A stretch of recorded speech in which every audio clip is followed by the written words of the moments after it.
The owner of a children's bookstore in downtown Raleigh says her shop and family have been targeted by threats, and she's closing the doors. Liberation Station opened on Fayetteville Street with this celebration on Juneteenth, less than a year ago.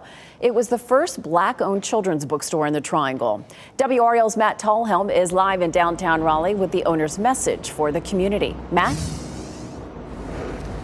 Yeah, Deborah, that family-owned shop is up on the second floor here at 208 Fayetteville Street. This is an old department store space here. The owner is also an author, and she wrote this message on social media saying death threats, hate mail, a lack of safety are forcing her to close this shop. Behind the door of Suite 201, we have Gordon Parks, Langston Hughes. A curated collection of literature lines the shelves, telling the stories of Black children and families. It's not just a bookstore, it's a movement. Victoria Scott Miller opened Liberation Station in downtown Raleigh last June after 4 years of pop-up book sales from the trunk of the family's car. Our 2011 Chevy Cruze, going from place to place. A vibrant mural covers the wall leading to the store. Inside, it's a cozy, welcoming space for the children who visit here.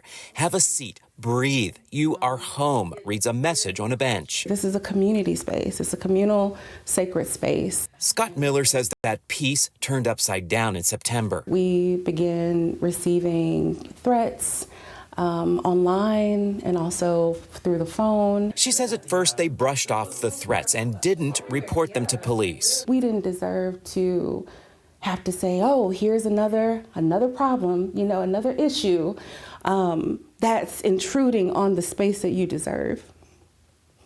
And so we sat with it as a family and we said, well, what do we do? Scott Miller describes the threats as sickening, targeting her store and family. I think it is the power and presence of seeing a Black family unit doing this work. And I think that that's the threat. She says it's become exhausting and unsafe to the point that Liberation Station will soon become another vacant space on a street the city's trying to revitalize. How are you revitalizing a city if you're forgetting the people that matter, that are marginalized? That's a question for a community to unpack as Scott Miller prepares to move her business out of downtown. We will find our place. We will find the place that was designed for us, that feels safe, that allows us to grow, that allows us to have these tough conversations. It's a very real conversation.